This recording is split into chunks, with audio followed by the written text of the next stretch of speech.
My sister called my daughter's soccer coach on a Tuesday afternoon and told him that Emma was faking her knee injury for attention. By Wednesday morning, Emma was removed from the starting lineup for the championship game. The game she had worked toward for 9 months. The game that college scouts would be attending. When I found out what my sister had done, I didn't yell. I didn't call her. I showed up to practice on Thursday with medical records and x-rays, and when I confronted my sister in front of everyone, her face went pale. She turned and ran. Let me tell you how we got here. The field was muddy from the morning rain. I could smell the wet grass and chalk dust. Parents were setting up folding chairs along the sideline. Emma was doing warm-up drills with the second string. Not the starters. The second string. I watched Coach Martinez explain a play to the starting lineup, and Emma wasn't in it. My daughter, who had scored 12 goals this season, was standing 20 feet away doing passing drills with the bench players. I walked over to Coach Martinez. He saw me coming and his expression shifted. "Mrs. Brennan," he said. "I was going to call you. Why isn't Emma starting?" He glanced toward the other parents, then back at me. "I received some information about her injury. I need to prioritize the team's chances in the championship." "What information?" "A family member called me. Said Emma's been milking a minor injury for attention. That she's been fine for weeks, but wants to sit out because she's nervous about the pressure." The air left my lungs. "A family member? Your sister? She said she's been staying with you, that she's seen Emma running around the house with no problems. Said you've been enabling attention-seeking behavior." I didn't move. My sister hadn't stayed with us in 4 years. She lived 6 miles away and saw Emma maybe twice a month at family dinners. "Did you ask to see medical documentation?" I asked. "Well, no, I just thought. I'll be right back." I walked to my car. I had the medical file in my trunk because we had a follow-up appointment scheduled for Monday. I grabbed the folder and walked back to the field. By then, more parents had arrived. My sister's Mercedes was parked at the far end of the lot. She was standing near the bleachers talking to my mother. I walked straight to them. My sister saw me coming and her smile faltered. "Jennifer," she said. "I was just telling Mom about the new kitchen renovation. You called Emma's coach." My mother's eyebrows went up. My sister's smile stayed in place, but her voice changed. Got higher. I was concerned. "Emma's been complaining about that knee for weeks, and I saw her running around perfectly fine at Sunday dinner. She has a partially torn meniscus. Kids exaggerate. You know how dramatic she can be." I opened the folder. I pulled out the x-ray. I held it up. "This is from her MRI 3 weeks ago. See that dark area? That's the tear. Her orthopedic surgeon said she needs 8 more weeks of physical therapy before she can play at full capacity. She's been cleared for limited play only. Coach Martinez has had this information since August." My sister stared at the x-ray. My mother leaned forward to look at it. "I didn't know," my sister said. "You didn't ask. You called her coach and tried to get her benched for a championship game because you assumed a 9-year-old was faking a medical condition." Other parents were watching now. I saw Coach Martinez walking over. "Mrs. Brennan," he said. "I apologize. I should have verified before making any roster changes." I handed him the folder. "Here's the complete medical file. MRI results, doctor's notes, physical therapy progress reports. Emma's been cleared for limited play with a brace. She's been following every restriction her doctor outlined. She's been working harder than any other kid on this team." Coach Martinez opened the folder. He skimmed the top page, then looked at Emma, who was still doing drills, pretending not to watch. "I'll put her back in the starting lineup," he said quietly. "Good." I turned back to my sister. She was pale. Actually pale. Her hand was shaking slightly as she clutched her purse strap. "Why would you do that?" I asked. She opened her mouth, closed it, looked at my mother. "I thought I was helping," she finally said. "Helping who?" She didn't answer. My mother put a hand on her arm. "Jennifer," my mother said. "I'm sure it was just a misunderstanding." "No," I said. "It wasn't a misunderstanding. It was sabotage." My sister's face flushed red. "That's ridiculous. I would never. You tried to get my daughter removed from the biggest game of her season based on nothing." You didn't call me. You didn't ask to see medical records. You went directly to her coach and lied. I didn't lie. I saw her running. She's allowed to run. She's in physical therapy. Running in controlled environments is part of her recovery. But you didn't know that because you didn't ask. The silence stretched out. I could hear the whistle from the practice field. The thud of soccer balls. My sister looked like she wanted to disappear. I'm sorry, she whispered. Tell Emma. She's right over there. My sister glanced toward the field. Emma was watching us now, standing completely still with a soccer ball at her feet. I'll talk to her later, my sister said. No. Now. My mother cleared her throat. Jennifer, maybe we should discuss this privately. We're done discussing it. She can apologize to Emma or she can leave. My sister stood there for another few seconds. Then she turned and walked toward the parking lot. She got in her Mercedes and drove away. My mother watched her go, then looked at me. That was harsh, she said. She tried to ruin Emma's season. She made a mistake. She made a choice. My mother didn't say anything else. She walked to the bleachers and sat down. I went back to my car and put the medical file away. When I walked back to the field, Emma was standing at the edge of the practice area, waiting. Am I starting? She asked. Yes. She nodded. She didn't smile. She just turned and jogged back to join the starting lineup. Coach Martinez put her in at forward. She ran the drills perfectly, brace and all. That was 8 weeks ago. But to understand why my sister did what she did, I need to go back further. My sister, Rebecca, is 3 years older than me. Growing up, she was the golden child. Straight A's, captain of the debate team, early acceptance to Yale. I was the artistic one, the dreamer, the one who got B's and spent weekends painting instead of studying. My parents loved us both, but they understood Rebecca. They didn't understand me. When Rebecca graduated from Yale, my parents threw her a party at the country club. 200 people. Open bar. A slideshow of her achievements. When I graduated from the State University 4 years later, we had dinner at Olive Garden. Just the 4 of us. Rebecca brought her fiancé, Bradley, who worked in investment banking. He spent the entire dinner talking about municipal bonds. Rebecca got married at 25. My parents paid for the wedding. $30,000. Waterview venue, live band, 4-tier cake. I was the maid of honor. I wore a seafoam green dress that cost $400 and made me look like a mint julep. During the reception, my mother pulled me aside. Your sister is so accomplished, she said. Bradley's already making 6 figures. They're buying a house in Westchester. That's great, I said. You should think about settling down soon. You're not getting any younger. I was 22. 3 years later, I met David at a coffee shop. He was a 3rd-year medical resident. We dated for 8 months before he proposed. My parents were pleased. A doctor was respectable. We got married at a small venue in the Hudson Valley. My parents contributed $5,000. Rebecca was 6 months pregnant and spent the wedding sitting down, rubbing her stomach and talking about nursery themes. You'll understand when you have kids, she told me. Everything changes. Emma was born 2 years later. David was working 80-hour weeks at the hospital.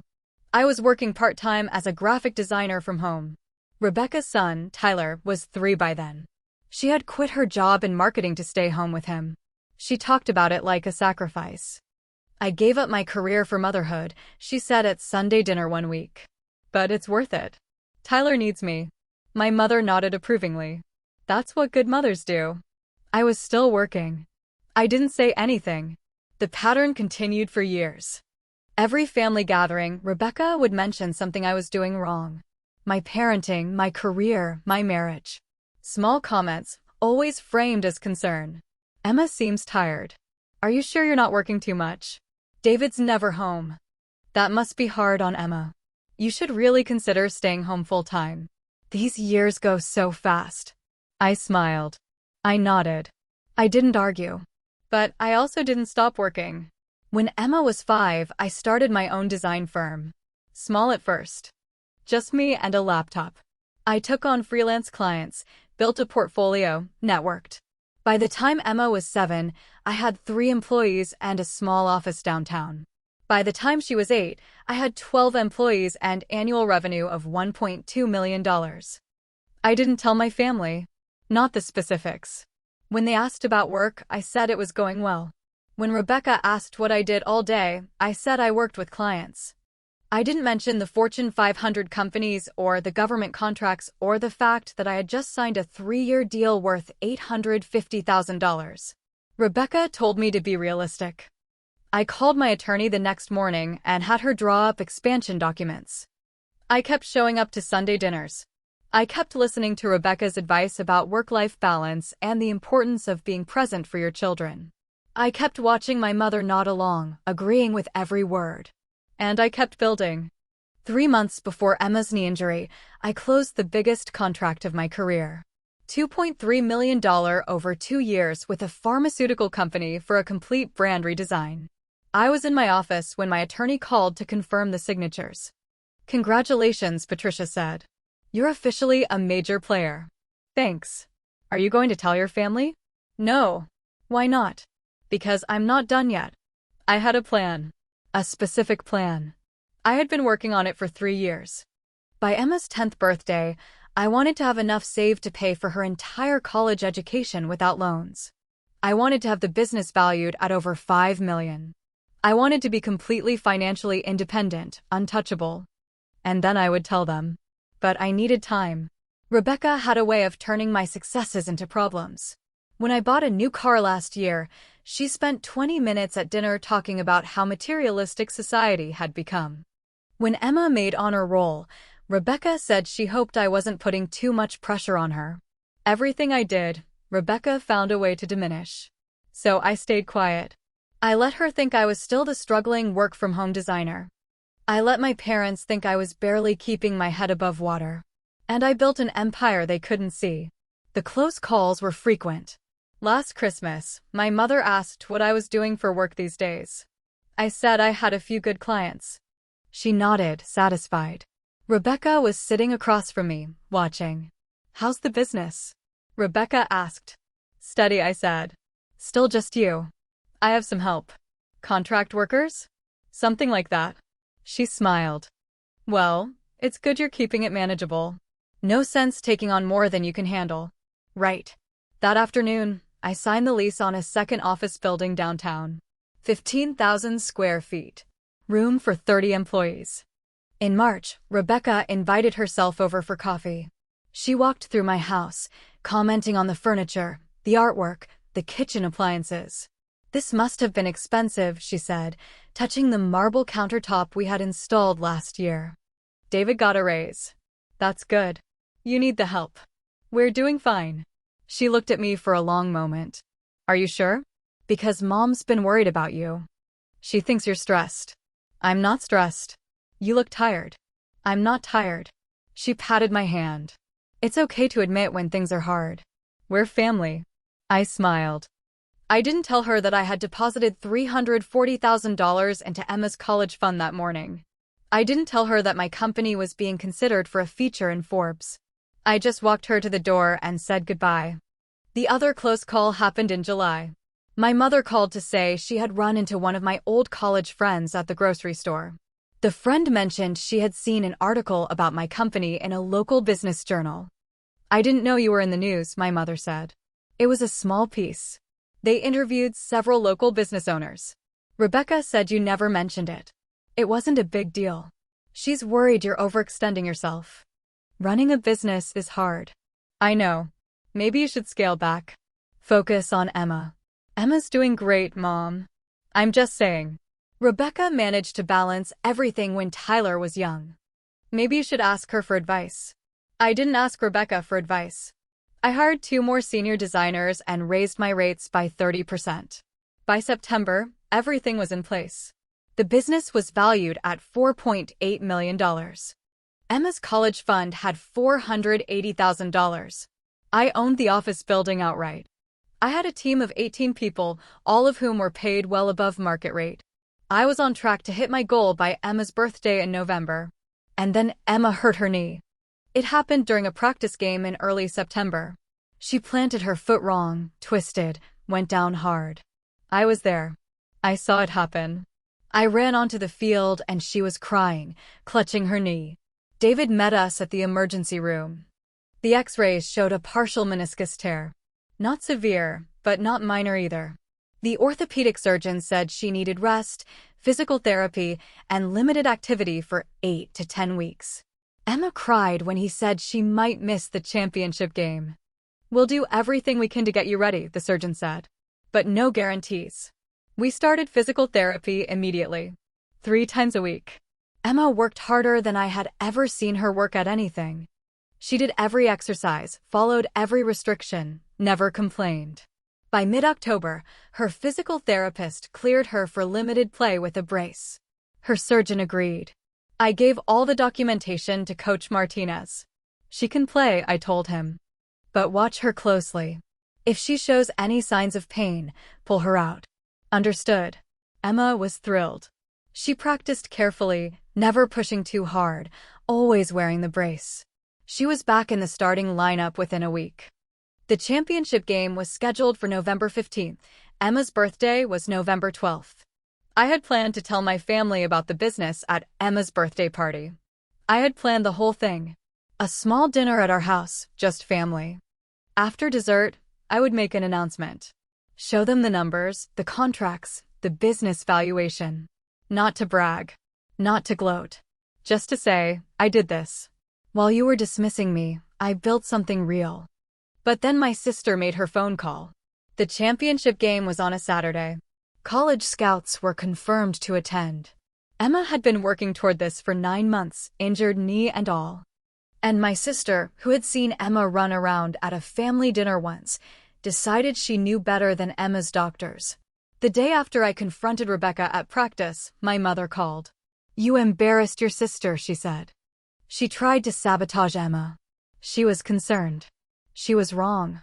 "You didn't have to humiliate her in front of everyone." I showed medical records to Emma's coach. "That's not humiliation. That's proof." Rebecca's very upset. "Good." My mother was quiet for a moment. "What's gotten into you?" "Nothing's gotten into me. I'm protecting my daughter. You've been different lately. Distant. Rebecca thinks you're hiding something." "I'm not hiding anything." "Are you sure? Because if you're having financial problems, we can help." I almost laughed. "We're not having financial problems." "Then what is it?" "Mom, I have to go. I'll see you Sunday." I hung up. I sat in my car outside Emma's school and stared at my phone. Patricia had sent me a text an hour earlier. The Forbes article was confirmed. They wanted to run a feature on women-owned businesses in the Northeast. My company would be prominently featured. The article would publish in December. I called her back. "When's the interview?" I asked. "Next week. Tuesday at 10 a.m. "Perfect. Are you going to tell your family before it publishes?" "Yes." "At Emma's birthday." "What if Rebecca sees it first?" "She won't. The article doesn't publish until after." "Okay." "And Jennifer?" "Yeah, you built something incredible. Don't let anyone make you feel like you need to apologize for it." "I won't." I picked Emma up from school. She got in the car with her backpack and her knee brace and a math test with a 98 at the top. "How's the knee?" I asked. "Good. Coach says I'm playing the full game on Saturday." "How do you feel about that?" "Nervous. But good nervous." "You're going to do great." She looked at me. "Is Aunt Rebecca coming to the game?" "I don't know. I heard what she said to Coach Martinez. About me faking." I glanced at her. "You heard that?" "Some of the other kids told me. They heard their parents talking." "I'm sorry, honey." She shrugged. "It's okay. You fixed it." Still, she shouldn't have said that. Emma was quiet for a minute, looking out the window. "Why doesn't she like me?" My chest tightened. "She likes you." "No, she doesn't. She's always saying weird stuff about how I'm too competitive or too focused on soccer. Like it's bad. She just doesn't understand." "Understand what?" "What it takes to be good at something." Emma nodded slowly. "Are you mad at her?" "Yes." "Are you going to stay mad?" "I don't know yet."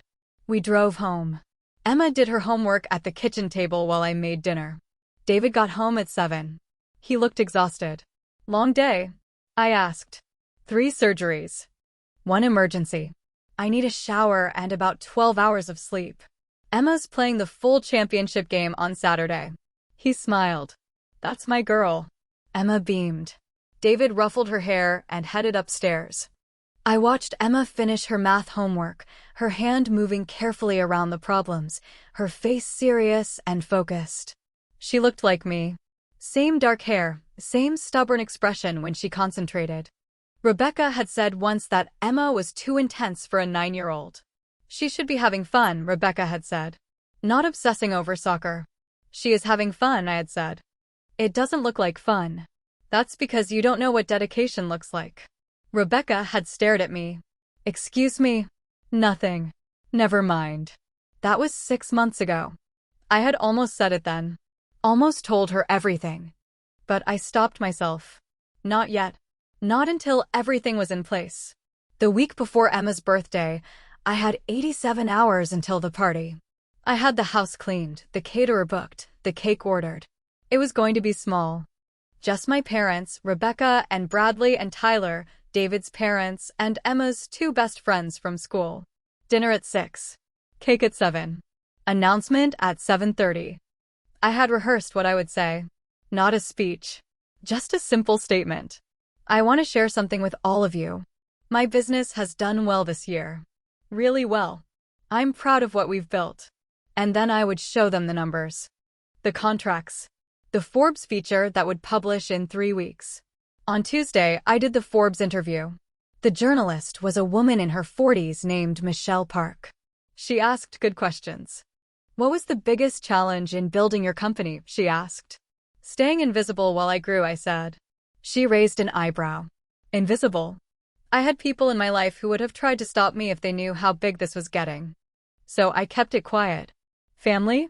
Yes. Are they supportive now? I'm about to find out. She smiled. That'll make a good closing line for the article. The interview ran 90 minutes. Michelle took photos of the office, my team, the design studio. She asked about revenue, client retention, growth projections. I answered everything honestly. When it was done, she shook my hand. This is going to be a great piece, she said. You should be proud. I am. When are you telling your family? This weekend. Good luck. Thanks. I drove home. Emma was at soccer practice. David was at the hospital. I sat in the empty house and looked at my phone. Rebecca had texted me that morning. Mom says you're having a party for Emma on Sunday. Can we bring anything? I texted back, just yourselves. She responded immediately, okay. Tyler wants to get Emma a present. What is she like? She's into soccer. Anything related to that? Of course she is. I stared at those 3 words. Of course she is. Like it was a problem. Like Emma's passion was something to be tolerated rather than celebrated. I put my phone down. 62 hours until the party. The championship game was Saturday morning. 11 a.m. kickoff. The field was packed. Parents filled the bleachers on both sides. I spotted the college scouts immediately, 3 women in polo shirts with clipboards, sitting in the front row. Emma saw them too. I could tell by the way she stood up straighter during warm-ups. Rebecca didn't come. Neither did my mother. My father showed up 10 minutes before kickoff and sat in the back row. David sat next to me. His parents were on my other side. Emma's friends and their parents filled in around us. Coach Martinez gathered the team for a final huddle. I watched Emma adjust her knee brace, her face set with concentration. The whistle blew. The game started. Emma played like I had never seen her play before. She was everywhere. Passing, defending, setting up plays. At halftime, the score was 1-1. Emma had assisted on our goal. During the break, she drank water and stretched her knee. Coach Martinez checked on her. How's it feeling? He asked. Good, she said. Any pain? No. Tell me if that changes. I will. Second half started. The other team scored. 2-1, Emma's team pushed back. 10 minutes left, Emma got the ball at midfield. She drove forward, cut right, passed to her teammate, who passed back. Emma took the shot from 18 yards out. Goal. The crowd erupted. Emma's teammates mobbed her. I was on my feet screaming. David grabbed my hand. Emma looked up at the stands and found me. She smiled. 5 minutes left. The other team had possession. They drove down the field. Emma sprinted back on defense. The ball came toward our goal. Emma slid, knocked it away, popped up, and cleared it upfield. The college scouts were writing on their clipboards. Final whistle. 2-2 overtime. 10 minutes in, Emma got the ball again. Same play. Midfield drive, cut, pass, return, shot. Goal. Game over. 3-2, Emma's team swarmed her. Parents flooded the field. I reached Emma first. She was crying. Happy crying. You did it, I said. We did it, she said. David picked her up and spun her around. Her friends were jumping and screaming. Coach Martinez shook my hand. She's something special, he said. I know. Those scouts want to talk to you. They're looking for players for their development academy. Really? Really? One of the scouts approached. Her name was Linda Chin. She coached for a premier development program in Connecticut. Your daughter has incredible field vision, she said. And that needn't slow her down at all. She's been working hard in physical therapy. It shows. We'd like her to try out for our winter academy program. It's competitive, but I think she'd fit well. She handed me a brochure. I looked at it. Premier training, college prep, scholarship opportunities. Thank you, I said. We'll be in touch. I watched her walk away. Emma was still celebrating with her team. David was talking to his parents. My father approached. Good game, he said. Thanks for coming, Dad. Where's your mother? I don't know. She didn't tell me she wasn't coming. He looked uncomfortable. She's with Rebecca. Rebecca's upset about what happened at practice last week. She should be upset. She tried to sabotage Emma. That's not how she tells it. I don't care how she tells it. I have medical records. He nodded slowly. Your mother thinks you've been acting strange lately. Strange how? Secretive. Distant. Like you're hiding something. I looked at him. Really looked at him. He was 72 years old. Retired accountant. Spent his whole life doing things by the book. He had never understood me. Not when I was a kid painting in the garage instead of studying. Not when I chose state school over trying for somewhere more prestigious. Not when I started my own business instead of getting a corporate job. I'm not hiding anything, I said. You'll see tomorrow. He frowned. What's tomorrow? Emma's birthday party. You're still coming, right? Of course. Good. I have something to share with everyone. He studied my face. Jennifer. I have to go. Emma's waiting. I walked back to Emma. She had changed out of her cleats and was wearing her team jacket. Her trophy was almost as big as she was. Can we get pizza? She asked. Absolutely. We went to her favorite place. Emma's whole team was there. Parents, players, coaches. Everyone celebrating. I sat at a table with David and watched Emma laugh with her friends. She was happy. Genuinely happy. And in 24 hours, I was going to change everything. Sunday morning, I woke up at 6 a.m. The party was at 6 p.m. 12 hours to prepare. I had a list. Confirm catering, set up the dining room, wrap Emma's presents, review what I was going to say. David found me in the kitchen at 7, making lists. You okay? He asked. Fine. You seem nervous. I'm telling my family about the business tonight. He blinked. Tonight? After cake. Are you sure you want to do it at Emma's party? I'm sure. What if it goes badly? Then it goes badly. But I'm done hiding. He poured coffee. What are you going to say? The truth. That I built a multi-million-dollar company while they thought I was barely scraping by. That I didn't tell them because I knew they'd find a way to make it a problem. That I'm tired of making myself smaller to make them comfortable. That's going to be a hell of a birthday party. Emma deserves to see her mother own her success. He nodded. Okay, I'm with you. Thank you. The day moved quickly. Caterer arrived at 4. My parents showed up at 5:30. My mother hugged Emma and handed her a wrapped present. Happy early birthday, sweetheart, she said. Thanks, Grandma. My mother looked around the house. New furniture in the living room. New art on the walls. Kitchen renovation completed last month. You've done a lot of updating, she said. We have. Must have been expensive. David got a promotion. She smiled. That's wonderful. Rebecca said David's doing very well. He is. Rebecca and Bradley arrived at 5:45. Tyler ran straight to Emma. Rebecca carried a large wrapped box. She set it down and hugged Emma. "Happy birthday, honey," she said. "Thanks, Aunt Rebecca." Rebecca turned to me. We hadn't spoken since the practice field confrontation. She looked nervous. "Hi," she said. "Hi. The house looks great." "Thanks." Awkward silence. Bradley filled it by talking about traffic. David's parents arrived. Emma's friends showed up.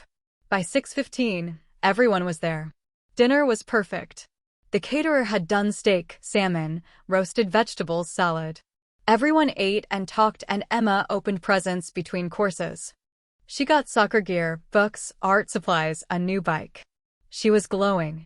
At 7, I brought out the cake. Chocolate with vanilla frosting, Emma's favorite. We sang happy birthday. Emma blew out the candles. David cut the cake and handed out slices. I waited until everyone had finished eating. Then I stood up. "Before we wrap up," I said, "I want to share something with all of you." The table got quiet. Emma looked at me, curious. David gave me a small nod.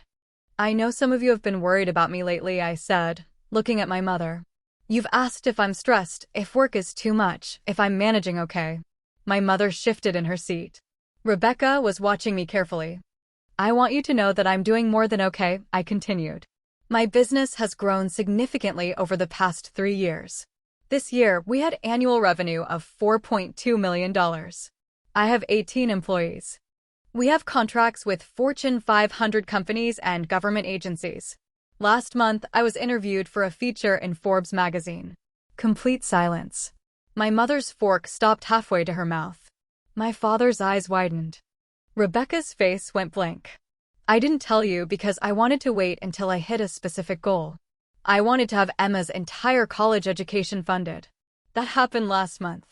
I deposited the final amount into her college fund. She has $480,000 waiting for her when she graduates high school." Emma's jaw dropped. David's parents looked stunned. My father slowly set down his fork. "I also wanted to make sure the business was stable enough to sustain itself without me. We're currently valued at $4.8 million. We have 3-year contracts in place that guarantee steady revenue. I own our office building outright." Rebecca found her voice. "You own an office building?" "Yes. Downtown. 15,000 square feet. How?" She stopped. Started again. "How long have you been hiding this?" "I wasn't hiding it. I was building it. There's a difference." My mother was staring at me like she had never seen me before. "Why didn't you tell us?" "Because every time I succeeded at something, someone in this family found a way to diminish it. When I bought a new car, Rebecca spent 20 minutes talking about materialism.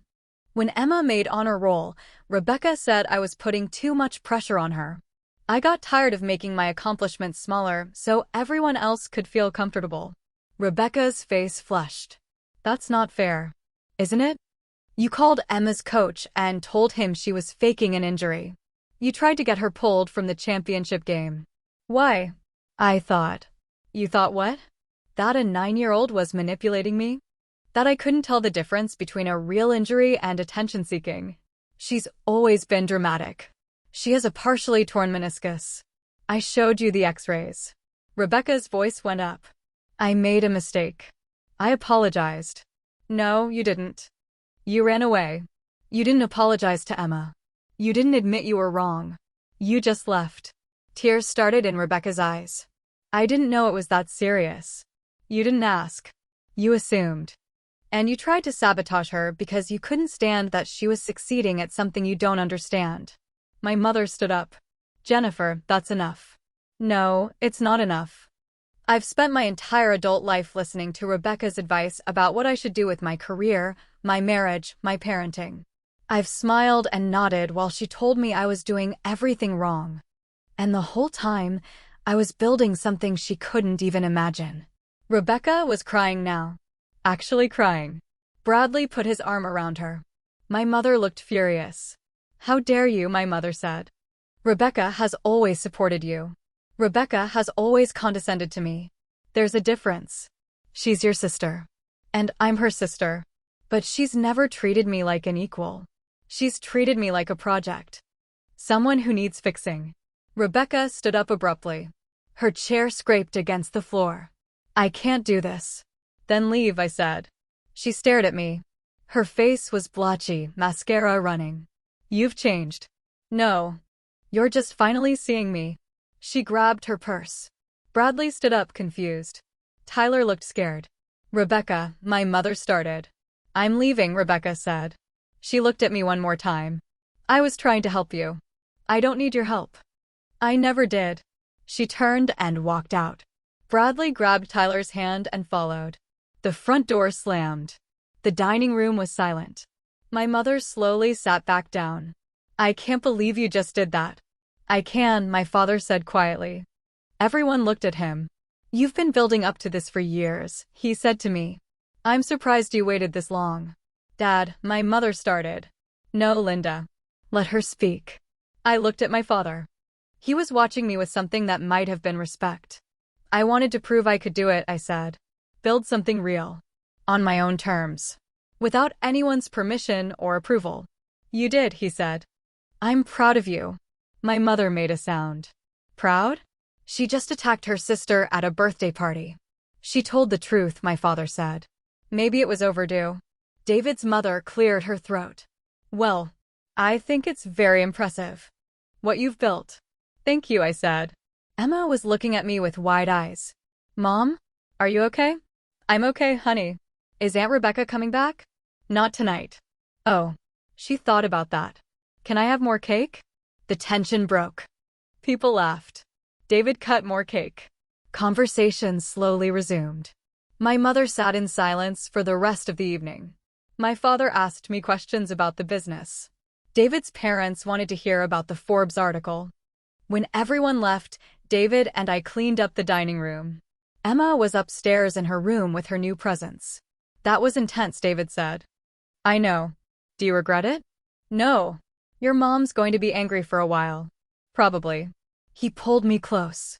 I'm proud of you too. For the record. Thank you. What happens now? I don't know. But I'm done apologizing for being successful. 2 days later, my mother called. Rebecca wants to talk to you, she said. About what? She wants to apologize. Properly. Okay. Can you meet her for coffee tomorrow? If she actually wants to apologize, sure. The next day, I met Rebecca at a Starbucks halfway between our houses. She was already there when I arrived, sitting at a corner table with a latte. She looked tired. I sat down. Hi. Hi. She wrapped her hands around her cup. I'm sorry. For what specifically? For calling Emma's coach. For not asking about the medical situation. For trying to get her benched. And? She looked up. And what? Is there anything else you want to apologize for? She was quiet for a long moment. I'm sorry for underestimating you. Thank you. I didn't realize, I knew you were working, but I didn't know it was that big. Because I didn't tell you. Why didn't you tell me? I sighed. Because you've spent the last 10 years treating me like I don't know what I'm doing. Every piece of advice, every comment about my choices, it all came from a place of thinking you knew better than me. I was trying to help. I know. But I didn't need that kind of help. I needed support. I needed someone to believe I could figure it out on my own. She looked down at her coffee. I did believe in you. Did you? Because it never felt that way. Silence. I'm jealous, she said finally. I blinked. What? I'm jealous. You built something incredible while raising a kid and maintaining a marriage. I gave up my career to be a mom, and sometimes I wonder if I made the right choice. And then I see you doing both and doing them well, and it makes me feel like I chose wrong. I didn't know what to say. That's not an excuse, she continued, for how I've treated you. But it's the truth. I've been jealous and insecure, and I took it out on you. Rebecca, let me finish. You're right. I have been condescending. I've been offering advice you didn't ask for because it made me feel like I had something you needed. But you didn't need anything from me. You had it all figured out. I didn't have it all figured out. I still don't. You have a multi-million-dollar company. And I'm terrified every day that I'm going to screw it up. That I'm not spending enough time with Emma. That David's going to get tired of my schedule. That I'm failing at everything. She looked up. Really? Really? Success doesn't mean you stop doubting yourself. It just means you keep going anyway. We sat there for a while, not talking. The coffee shop was busy. People came and went. My phone buzzed. Patricia, asking about the Forbes article layout. I want to try again, Rebecca said. To be actual sisters. Not just whatever we've been. I want that too. Can we start over? We can try. She smiled. Small, but real. Okay. We finished our coffee. We talked about normal things. Tyler's school project. Emma's soccer academy tryout. David's new hospital rotation. It wasn't perfect. But it was honest. When we left, Rebecca hugged me. I really am proud of you. Even if I'm jealous. You can be both. Thanks. I drove home. Emma was at soccer practice. David was at work. I sat in my car in the driveway and looked at my phone. The Forbes article was scheduled to publish in 2 weeks. Patricia had sent me a preview. There was a photo of me in my office, standing in front of a wall of design awards. The headline read, "How One Woman Built a Multi-Million-Dollar Design Empire While Flying Under the Radar." I forwarded it to David with a single word, "Finally." He responded immediately, "I'm framing this." 3 weeks later, the article published. It went viral in business circles. I got interview requests, speaking invitations, consulting offers. My inbox exploded. My mother called. "I saw the article," she said. "And? It's very impressive." "Thank you. Your father showed it to everyone at the country club." I smiled. "Did he?" "He's very proud. We both are." "I appreciate that, Mom. I'm sorry I didn't understand sooner. What you were building." "It's okay." "No, it's not. I should have asked more questions. I should have paid more attention. You're paying attention now. That's what matters." She was quiet for a moment. "Rebecca's in therapy." "That's good. She's working through some things. About her choices. About comparing herself to you. I hope it helps her." "Me too." She paused. "Are you and she okay?" "We're getting there." "Good. Family is important." "I know, Mom." After we hung up, I stood in my office and looked out the window. The city stretched out below. 18 people worked for me now. Soon to be 22. The business was growing faster than I had projected. Emma's college fund was secure. David and I were happy. Everything I had planned for was happening. Emma came into the office. She had taken to visiting after school sometimes, doing homework in the conference room. "Mom?" "Yeah, honey. Can I ask you something?" "Of course. Why didn't you tell everyone about your company before?" I thought about how to answer. Because I wanted to make sure it was real first. Strong enough that nobody could take it away or make it smaller. "And now it is?" "Now it is." "Good." She sat down at my desk. "When I'm older, I want to build something like this." "You can build whatever you want. Will you help me?" "Always." She smiled and opened her math homework. I went back to my computer. There were emails to answer, contracts to review, decisions to make. But first, I pulled up a photo from Emma's championship game. She was mid-kick, knee brace visible, face fierce with concentration. I posted it on my company's Instagram with a caption, dedicated to every girl who was told she couldn't. You can. The photo got 8,000 likes in 2 hours. Rebecca texted me that evening. "I saw your post. Emma's amazing." I texted back, "She is." Takes after her aunt. There was a long pause. Then, "Thanks. That means a lot." 6 months later, things had settled into a new normal. Rebecca and I had lunch once a month. Not frequent enough to fall back into old patterns, but regular enough to rebuild trust. My mother asked about the business with genuine interest. My father forwarded me articles about women entrepreneurs. Emma made the Development Academy and was thriving. The settlement my sister had feared never materialized because there was nothing to settle. Emma's injury had healed. Her soccer career was stronger than ever. And I had proven what I set out to prove, that I could build an empire while everyone was looking the other way. On Emma's 10th birthday, we had a small dinner. Just us and David's parents. No big announcements. No confrontations. Just cake and presents and Emma talking about her soccer goals for the next year. Later that night, after Emma was in bed, David found me in the office. "You still working?" he asked. "Just finishing up. The Forbes article led to 3 new clients, right?" "5, actually." He whistled. "You know what that means?" "What?" "You can stop now. You proved your point." I looked at him. "I'm not doing this to prove a point anymore. No. I'm doing it because I'm good at it. Because I built something I'm proud of.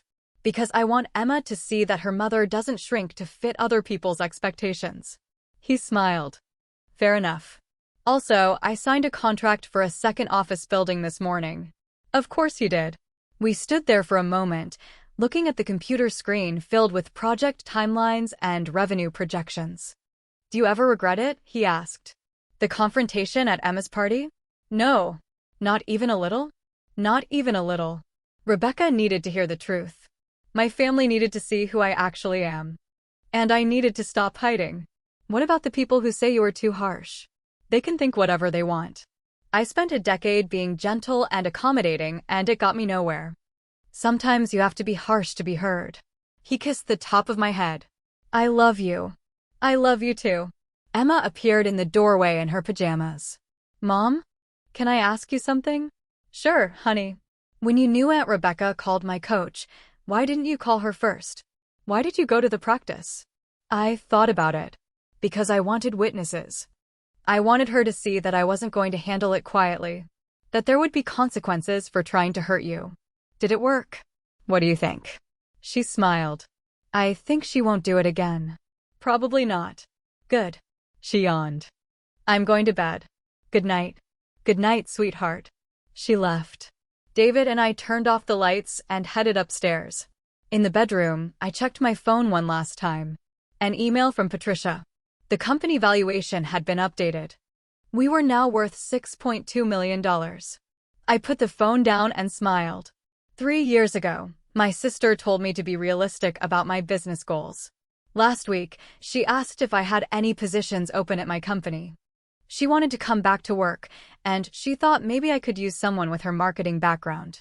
I told her I'd think about it. I haven't decided yet. But the fact that she asked, that she sees my company as somewhere worth working, that felt like closure. Emma's knee healed completely. She played her entire sophomore season without issues and was recruited by 2 Division I schools. Rebecca and Tyler moved to a smaller house after her divorce from Bradley. She started her own consulting business. We have lunch once a month still. It's better now. More honest. My mother brags about my company to her friends. My father keeps every article written about the business in a folder in his office. David made partner at his hospital. And I'm building a 3rd office location in Boston. People ask me sometimes if I regret the way I handled things. If I wish I had been kinder, gentler, more forgiving. My answer is always the same: no. I protected my daughter. I stood up for myself. I refused to let anyone make me smaller than I am. That's not something to regret. That's something to be proud of. So, did I go too far? Or not far enough? Tell me in the comments.